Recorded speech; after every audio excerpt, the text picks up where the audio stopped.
eu recebi a ligação.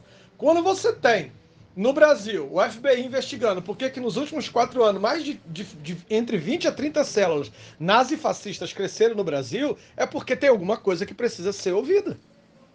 Entendeu? É preciso alguma coisa ser ouvida. O Bolsonaro, hoje, ganhou a maioria no Senado e ganhou a maioria entre os deputados federais. Hoje, se ele ganhar essa eleição, ele tem quórum suficiente para decretar aqui um estado de sítio. Ele vai ter quórum suficiente para fechar universidades públicas. Ele vai ter quórum suficiente para fechar o Senado, para fechar o Supremo Tribunal Federal. Conseguiram fazer o povo odiar o Supremo Tribunal Federal. Gente, é o Supremo que manteve um pouco de sanidade nesse mundo. Se nós tivemos vacinas, foi graças ao Supremo Tribunal Federal. O povo esqueceu quase 700 mil pessoas mortas. Sabe por quê? Porque a morte é distante. A morte é distante, já passou. As pessoas não se lembram mais dessas coisas. A eleição não se trata sobre verdade. A eleição se trata sobre um agrupamento religioso, fundamentalista, conservador, que tomou conta do Brasil. Vou voltar a falar para vocês de novo.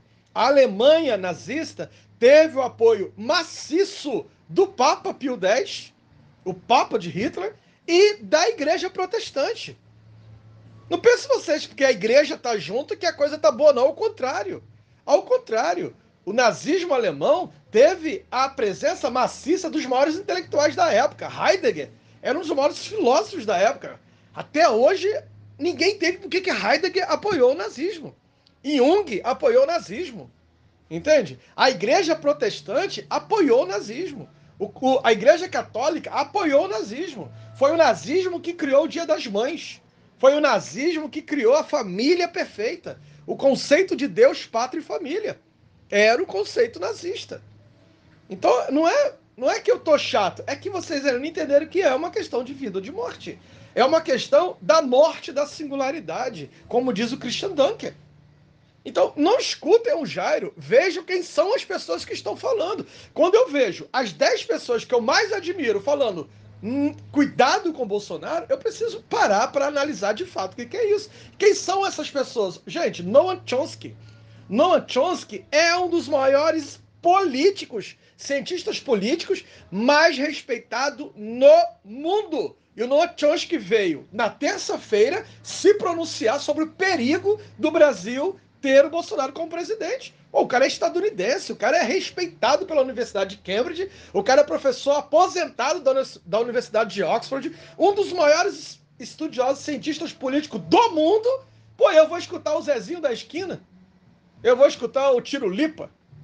É preciso entender quem está falando. Entende? O Biden já sinalizou sobre o perigo de ter um país fascista na América do Sul. Então a gente precisa ouvir quem são as pessoas que estão falando. Marco Antônio Coutinho, Antônio Quiné, Joel Birman, Christian Dunker. Aí vocês querem ouvir o Jair Carioca? Pro inferno, Jair Carioca. Vamos escutar os outros psicanalistas. Maria Homem, sabe? Vamos escutar quem são esses psicanalistas. Aí eu vou escutar um psicanalista que eu sigo na internet, que é um carinha legal. Pô, pelo amor de Deus. Vamos ver quem é que tá falando. Quem é que está falando? Quem são os psicanalistas que estão falando? Sabe? São os psicanalistas que nós estamos lendo. Elizabeth Rodnesco esteve aqui no Brasil no mês passado para lançar o livro dela, Derivas Identitárias, e falou sobre isso. Que o fascismo tomou conta da França. E não deixe isso acontecer aqui no Brasil. Cara, isso está registrado. Essa fala dela, eu tive no lançamento do livro dela, eu e Ronald. Então não é uma questão, vamos levar para o consultório, vamos levar isso, vamos levar aquilo. Não, eu tenho circulado em grupos de psicólogos, em grupos de psicanalistas, sabe? Cresceu assustadoramente a ideia de cura gay, tá voltando essas loucuras todas. Se a gente não frear essa barbárie agora, a gente vai se lamentar de não ter feito isso a tempo. A gente vai se lamentar de não ter feito isso a tempo. Porque é a morte da singularidade.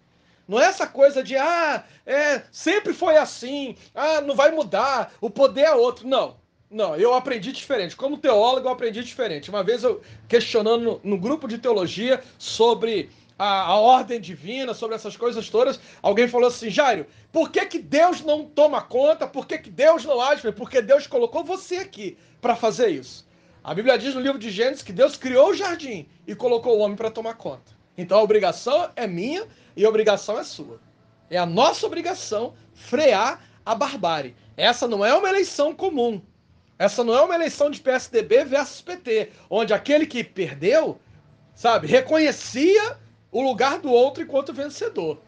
Fazia oposição justa. Entende? Não é isso. As pessoas falam assim, o Lula falou muita besteira. Sim.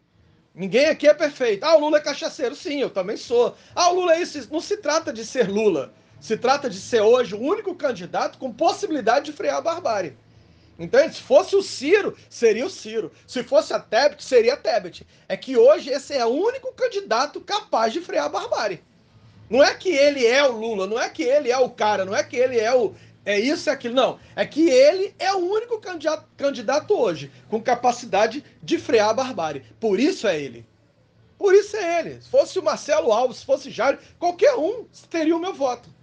Mas qualquer um que tivesse a capacidade de frear a barbárie. Entende? Então é isso. É isso que a gente vai falando. Quando a gente olha para a política agora, você vê Tebet apoiando Lula, você vê Ciro apoiando Lula. É porque tem alguma coisa nisso aí. Eu tô chato, mas isso vai acabar. Dia 30 vai acabar. Eu tô chato, eu tô porque é uma área que eu milito por políticas públicas, Marcelo me conhece, milito por políticas públicas desde 2002.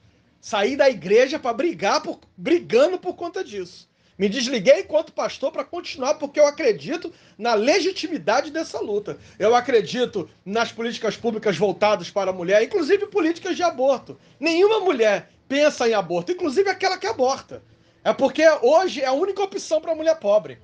Entende? A rica vai fazer compra em Nova York. Aí aborta lá. Entende? Então é isso. É políticas públicas de toxicomanias que não tem nesse Brasil, não tem nesse Rio de Janeiro desde 2010. Entende? Políticas para a comunidade LGBTQIA+. Eu não sou gay. Eu não sou gay. Eu não sou usuário de drogas. Entende? Eu não fumo maconha. Mas não é porque eu não sou que eu não tenha que lutar. Eu não preciso ser gay para poder lutar a favor da comunidade LGBTQIA+. Eu sou psicanalista e como psicanalista eu luto pela singularidade. Entende? Eu sou um homem cis, eu sou um homem hétero, eu sou um homem monogâmico, eu sou um homem casado há mais de 20 anos. Entende? Eu sou pai. Então, assim, eu poderia ficar confortavelmente numa igreja que hoje eu tanto teria condições de ser pastor de uma boa de uma igreja, ter um bom salário, porque eu tinha isso enquanto pastor presbiteriano, casa, apartamento, carro, entende? Enquanto pastor presbiteriano. Se eu quisesse hoje ser pastor assembleano, meu pai é pastor de uma das maiores igrejas aqui no Rio de Janeiro, minha mãe é tesoureira da Assembleia de Deus de Madureira, que é uma igreja poderosa.